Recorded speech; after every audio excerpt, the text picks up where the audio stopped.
Salut à tous et à toutes, j'espère que vous allez bien. Nous nous retrouvons aujourd'hui pour ce qui est, je crois, la première vidéo de l'année. Alors oui, je n'ai pas tourné de vidéo pendant quelques temps, donc je tiens déjà à vous souhaiter à tous et à toutes une très bonne année 2018. Je vous souhaite plein de bonnes choses, je vous souhaite de réussir vos projets et d'être heureux, d'être heureuse, parce que c'est important. Je ne sais pas encore si je vais faire une vidéo avec mes lectures préférées de l'année 2017. Je verrai bien, peut-être pas. Mais aujourd'hui en tout cas on se retrouve pour un nouveau suivi lecture. Pour commencer, j'ai lu Atomka de Franck Tilliez. Nous allons retrouver de nouveau les flics Lucie Bell et Franck Charcot qui cette fois enquêtent sur un événement qui va les mener petit à petit à Tchernobyl. En effet, un journaliste va être retrouvé mort de froid dans son congélateur et la piste va petit à petit mener à Tchernobyl. Il y a dans ce livre une petite piqûre de rappel, comme quoi la radioactivité est toujours un peu présente quand même. C'est un peu douloureux, mais c'était quand même important de le souligner et c'est vraiment une chose que j'ai beaucoup appréciée dans ce livre. Comme souvent, il y a des faits scientifiques avérés. Voilà, Franck Tilliez a fouillé, cherché, réfléchi son histoire et c'est vraiment ce que j'apprécie dans ces livres, c'est qu'on apprend toujours quelque chose et qu'il y a quand même quelque chose de toujours intéressant, une plus-value qui est apportée au thriller. Comme d'habitude, j'ai passé un très bon moment de lecture, j'étais contente de retrouver les deux protagonistes qui, quoique un peu clichés, sont très intéressants et très plaisants.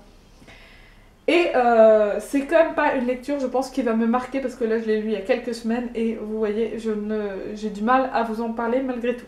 C'est un bon thriller et malgré les faits scientifiques, ça reste très abordable, donc n'hésitez surtout pas parce que c'est très intéressant. Voilà, comme je le disais, ça ne m'aura pas marqué plus que ça malheureusement. C'est pas mon préféré de l'auteur, il a écrit des choses que j'ai beaucoup plus appréciées comme Vertige, Puzzle, j'ai plus les autres titres en tête, mais en tout cas c'est pas mon préféré, mais ça se lit bien, c'était sympathique et j'ai passé un bon moment. Ensuite, j'ai enfin découvert du Agatha Christie avec Le Crime de l'Orient Express. Comment faire autrement avec la sortie du film au cinéma, film que je suis allée voir et que je n'ai pas aimé, mais vraiment pas. Je pense que j'ai rarement été autant déçue par un film.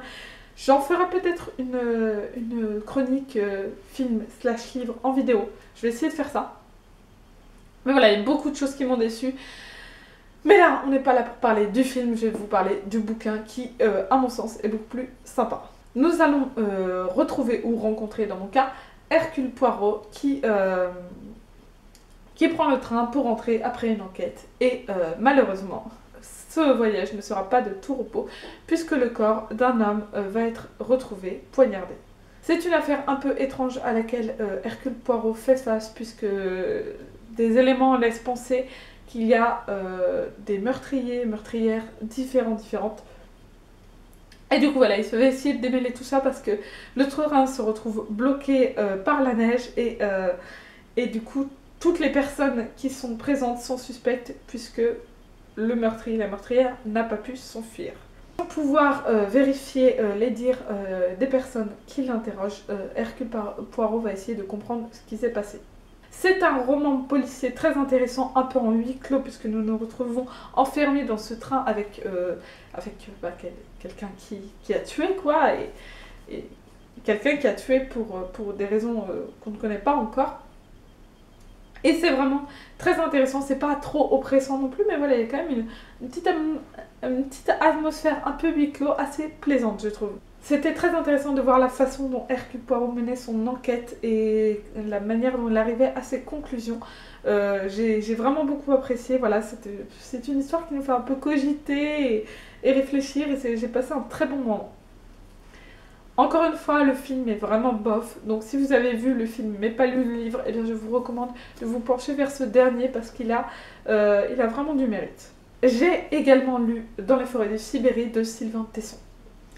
C'est un livre que je voulais lire depuis une éternité et qu'une amie m'a offert lors de mon anniversaire. Donc j'ai décidé d'attendre cet hiver pour le lire dans le cadre du Cold Winter Challenge. Ce n'est pas un roman mais c'est plutôt un témoignage, un récit de voyage, celui de Sylvain Tesson qui est parti vivre seul dans une cabane dans les forêts de Sibérie. Il va apprendre un peu à se débrouiller seul en pêchant par exemple. et avec lui il a amené des vivres, de la vodka et des livres. Il va beaucoup lire parce qu'il a envie de découvrir plein de livres durant ce voyage un peu particulier. Et il aura tenu un journal durant ces 6 mois, jour après jour, et voilà ce journal. Ce que j'ai beaucoup aimé, c'est justement le fait qu'il y ait des listes de livres qu'on pourrait éventuellement avoir envie de lire grâce à Sylvain Tesson. Ça, j'ai trouvé ça vraiment sympa. Et en plus de ça, l'auteur a quand même des réflexions que je trouve intéressantes. Il y a des passages que j'ai trouvé très beaux, très poétiques, voilà. Et il y a d'autres passages que j'ai trouvé un peu ennuyants. Je peux bien comprendre qu'il y a des moments, sur 6 mois, il n'y a pas toujours des choses extraordinairement folles à nous raconter ou à nous dire, ou des réflexions très profondes. Mais voilà, il y a certains trucs que je trouvais un peu inutiles et un peu inintéressants. C'est vraiment un des points qui a un peu pêché pour moi dans cette lecture, mais j'ai quand même passé un très bon moment. L'autre point négatif, c'est le jugement que Sylvain Tesson va apporter parfois sur les personnes, sur les gens, que j'ai trouvé quand même assez méprisant. Et ça m'a un peu... j'ai un peu tiqué, ça m'a un peu gênée. Donc certes, ça reste son histoire, son point de vue, son témoignage, son récit, mais je trouvais qu'il n'était pas toujours très bienveillant et ça m'a un peu posé problème. Malgré ces petits bémols, j'ai vraiment apprécié cette lecture, j'ai passé un très bon moment. Ça donne vraiment envie de tenter ce genre d'expérience qui doit être follement intéressante et follement enrichissante. Et voilà, ça a été un bon moment d'évasion et un bon moment de lecture qui, je trouve, fait réfléchir sur notre rapport à la vie et au mode de consommation. Et je finis avec Harry Potter et l'Enfant Maudit, donc une pièce qui a été écrite par Jack Thorne, qui a été réalisée, on va dire, par John Tiffany et d'après l'histoire de J.K. Rowling. Et oui, j'ai un gros train de retard, mais un énorme train de retard pour ce livre, puisqu'il est désormais sorti en poche, et que moi j'ai la version grand format que j'ai achetée lors de sa sortie, genre à minuit et quelques, il y a le ticket de caisse quelque part dans le truc. Et je l'avais toujours pas lu. La question, pourquoi ? Eh bien parce que j'appréhendais un peu cette lecture, et je pense que j'avais toutes mes raisons au final. Pour vous situer un peu l'histoire, nous nous situons 19 ans et plus, puisque plusieurs années se passent dans ce bouquin. Après la bataille de Poudlard, Harry Potter a une famille, il est marié avec Ginny, il a 3 enfants, le premier James, le second Albus Severus et la troisième Lily. Celui-ci a du mal à porter l'héritage familial, le fait que son père soit Harry Potter, etc. Et à côté de ça, il y a également Harry dont le passé le rattrape petit à petit. Je n'en dirai pas plus sur l'histoire. Toujours est-il que c'est une pièce qui a été adaptée donc à Londres, une pièce qui doit être très intéressante à voir parce que voilà, il y a des passages qui doivent être quand même sympathiques et impressionnants, bien plus qu'à lire. Mais, comment dire, j'ai pas aimé. J'ai lu ce livre tout en sachant que ce n'était pas J.K. Rowling qui l'a écrit, il faut bien avoir ça en tête.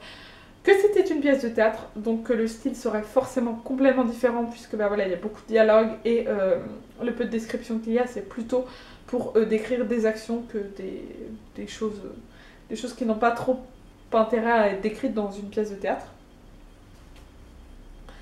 Donc au niveau du style, je savais que ça allait être différent, voilà, je m'y attendais, mais par contre, vraiment le gros point, le truc qui m'a vraiment énervé, c'est le non-respect de l'univers et même des personnages. Il y a des choses complètement incohérentes qui pourtant étaient démontrées tout au long de la saga parfois et qui là, bam, tu sais pas, Jack Thorne les a foutus là parce que ça l'arrangeait pour son truc et sérieusement, à un moment donné, on fait pas du polynectar en 2 jours, tout le monde le sait, toutes les personnes qui ont lu les Harry Potter le savent très bien. Donc voilà, il y a des choses comme ça qui sont pas du tout crédibles. Et surtout, le truc le moins crédible du livre, c'est le truc qui est retrouvé dans des tas de fanfictions. Je ne dirai pas ce que c'est, mais en tout cas, les personnes qui ont lu les livres savent très bien de quoi je parle, d'autant plus que c'est un élément central du livre. Voilà, c'était retrouvé dans des tas de fanfictions, si bien que j'ai eu l'impression d'en lire une. Et pourtant, ça n'en est pas une, puisque c'est sorti en livre, et puisqu'il y a une pièce de théâtre qui a été adaptée. Mais c'est terrible, mais sérieusement, il faut arrêter avec ça, c'est nul! Voilà, une grosse déception, je n'en attendais pourtant pas grand chose, voilà, je savais que ça allait peut-être être déçue, mais je ne pensais pas que ça allait être à ce point-là et je ne m'attendais absolument pas à ça. J'ai pas apprécié le fait qu'il y ait énormément d'incohérences et j'ai pas retrouvé du coup l'univers que j'aimais. Il y a quand même quelques points positifs. J'ai bien apprécié le personnage de Scorpius, que j'ai trouvé sympathique et intéressant. Et j'ai beaucoup aimé l'évolution de Drago. Pour les autres personnages, bof, parce que voilà, je trouve que ça respecte pas vraiment ce qu'on sait d'eux. Même Harry, j'étais genre, hein. Et Ron et Hermione surtout, enfin, je trouve que c'est une cata et que les personnages ne sont pas du tout respectés. Et ça m'a beaucoup posé problème également. J'ai passé un agréable moment de lecture, ça se lit bien, ça se lit vite parce que voilà, c'est une pièce de théâtre et ça se lit plutôt facilement. Mais j'ai vraiment eu l'impression de lire une fanfiction. Je suis pas en train de dénigrer le truc, ça peut être sympa, j'aime bien de temps en temps, mais là c'est pas ce que je recherchais et c'est ce que j'ai eu. Voilà, cette vidéo est désormais terminée, j'espère que ça vous aura plu. Je vous souhaite à tous et à toutes de très très bonnes lectures. N'hésitez pas à échanger dans les commentaires sur mes lectures ou sur les vôtres. Salut!